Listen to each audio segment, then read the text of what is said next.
Hello everyone, this is Jason, the Cinemonster. Welcome to my channel. You probably recognize my voice from some of the films that I've made, and I've been receiving a lot of emails asking me about my creative process and how I choose shots. So I thought I would do a quick video and basically break down a scene from one of my movies and talk about my process a little. And, we've got a rainy day here in New York City, so I thought today would be perfect. And just so you know, I don't have a script for this, so I'm just gonna wing it, and hopefully it'll make some sense. I decided to break down a scene from The Hunter, so let's get started. So the scene starts with this dream sequence of this POV through the forest at night, and I knew I had wanted to start with this because, for one, it's a tribute to American Werewolf in London, which is a kind of a favorite film of mine, and it's a big inspiration for this short. But also because I love world building, and one of the joys of animation is you can get these shots that would be really hard to get traditionally. So I really love to show off what animation can do, and I do like to get outside of the scene that we're about to watch. I like to create the biggest shots that I can get, and I feel like this kind of POV run is one of those things that would be, really hard to get in real life. Also, I think that, when werewolves are asleep, I think this is what they dream about. They dream about running free through the woods. And so this is where I wanted to start. And then we go right to the stranger's eye opening, and his eyes become a really important part of this short because of the transformation. So I wanted to highlight his eye. And then these close ups are meant to show his disorientation, right? He's kind of coming out of being knocked unconscious and he's not quite sure where he is. And you can represent that by just keeping it close so that the audience doesn't really know what's going on. And this truck shot from the stranger's hands to the hunter is meant to convey a couple of things. And I think the most effective shots that you can create actually convey more than one thing to the audience. So, for one, we do get to establish that he is tied to a chair, and we're establishing his hands because we will be seeing his hands again when he starts to transform. And the truck camera move allows us to reveal the hunter to the audience at the same time as the hunter is revealed to the stranger. And this gives us an opportunity to relate to the stranger because he comes from being disoriented.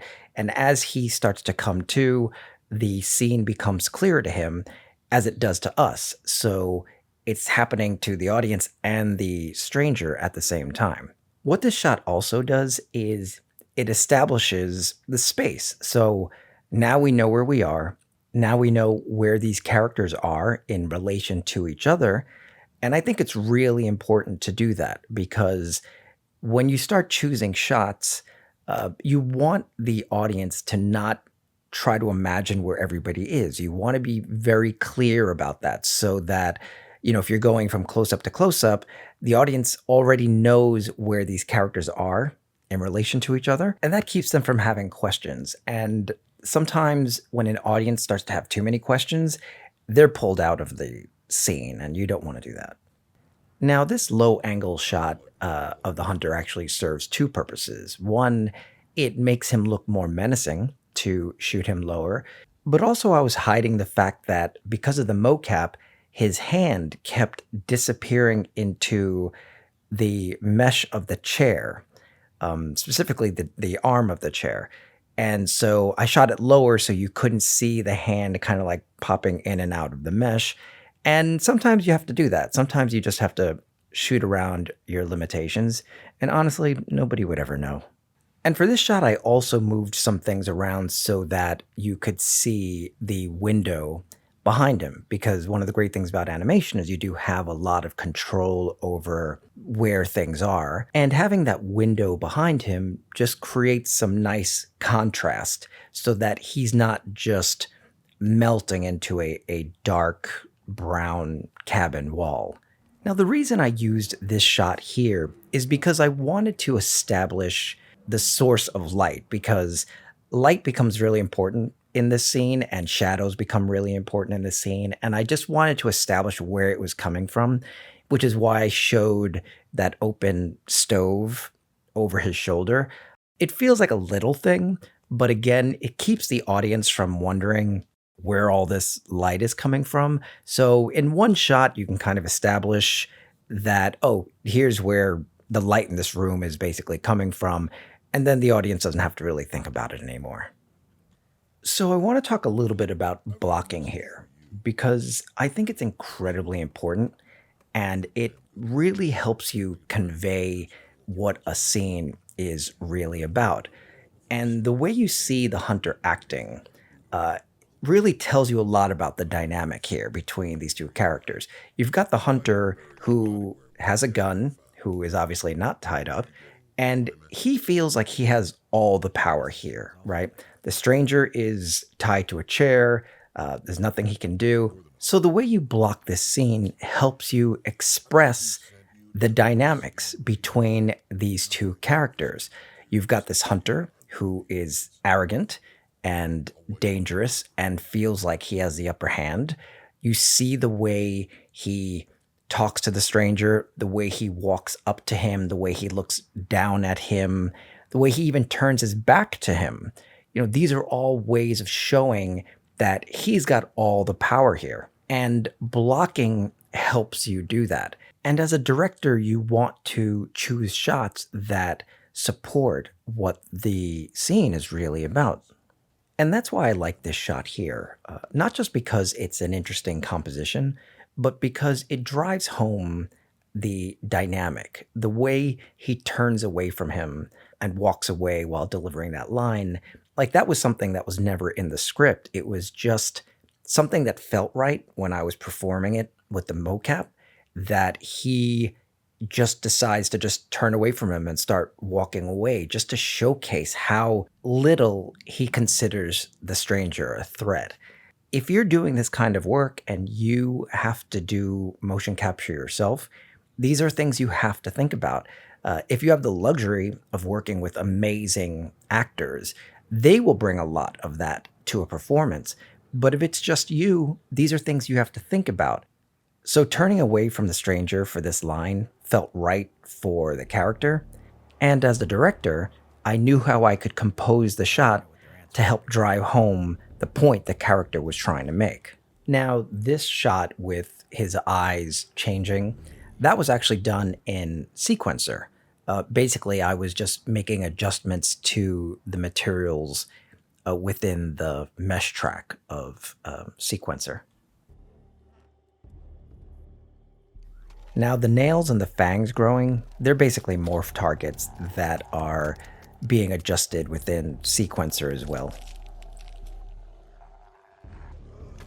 This shot here has a trick that I have to do every once in a while.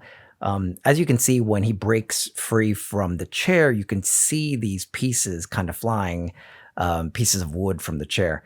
And that I did not animate that. I did not animate those pieces flying. I basically create a radial force and I use it against a destructible mesh.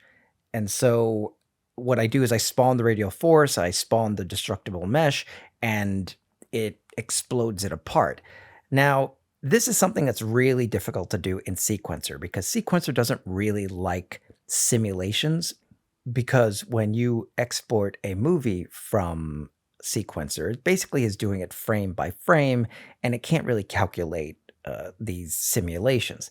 And so what I'll do is I actually will record my screen using OBS software and play it in immersive mode.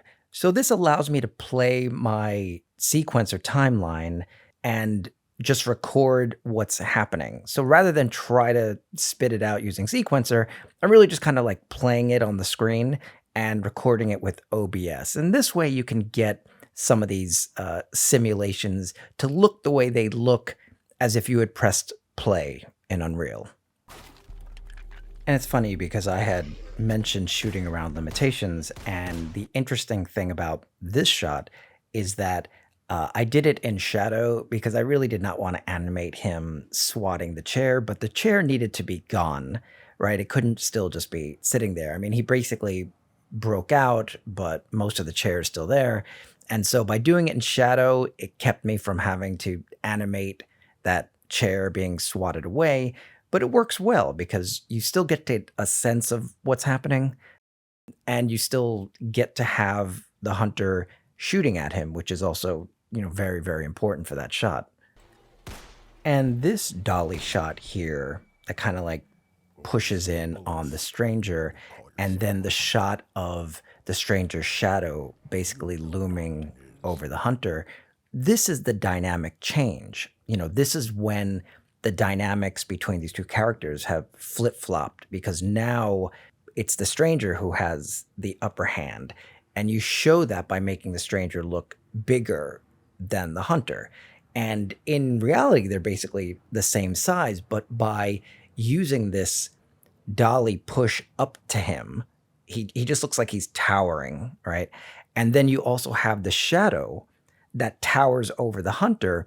You're able to visually represent how things have changed between them compared to how it was shot when the stranger was in a chair and the hunter was looming over him.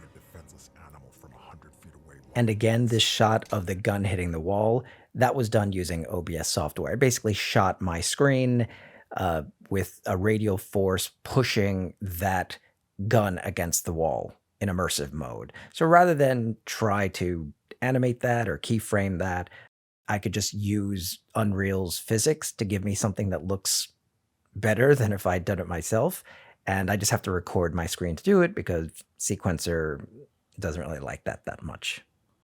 So in the beginning of the scene, we were basically seeing things through the eyes of the stranger. And that has changed now. Now we are seeing things through the eyes of the hunter. And he's terrified. Now he is actually seeing a monster, which is why I wanted to do this shot where the stranger just basically walks right up to the camera and you see his face just fill the frame and you see the teeth and the eyes. I mean, this is basically the POV of the hunter, and it's meant to be frightening. And so we as the audience now see what the hunter is seeing. And that's where, you try to elicit some fear from the audience. And the funny thing about this shot is that I never animate doors properly. I just don't have the patience to, get the hand on the doorknob and get it to be right.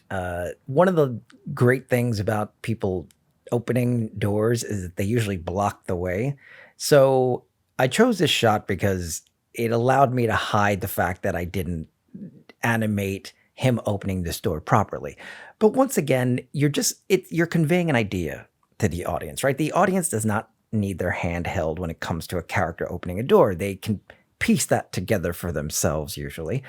So you can always choose a shot that allows the audience to know what's going on without it being exactly what's going on. So in a case like this, the guy grabs the doorknob, he throws open the door and he runs out. That's all the audience needs to know. So if you can choose shots that allow you to convey this without, busting your hump to try to get it 100% right, you might as well. I mean, animation's hard enough. I mean, you don't want to make your job any harder than it already is. And yeah, so I decided to end the scene with this dolly shot that basically connects the hunter running away with the transformation beginning to happen. And I do try to do that. I try to put together as many shots as I can. Some directors, they love to just cut between shots. It's just the way they think. And I'm not like that. I do try to get as many ideas together into one shot that I can. And so if I can do something in one shot rather than in two shots or in three shots, I'll usually do that. So yeah, that's my breakdown of a scene from The Hunter. And I know it could seem like a lot to think about, but the more you make films, the more instinctive a lot of this process is.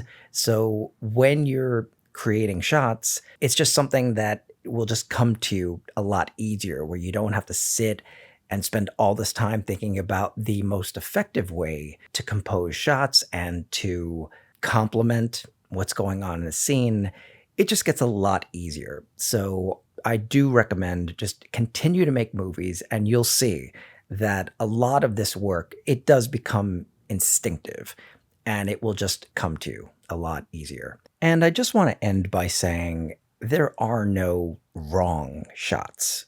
Not in my opinion, anyway. I think that there are shots that are more effective.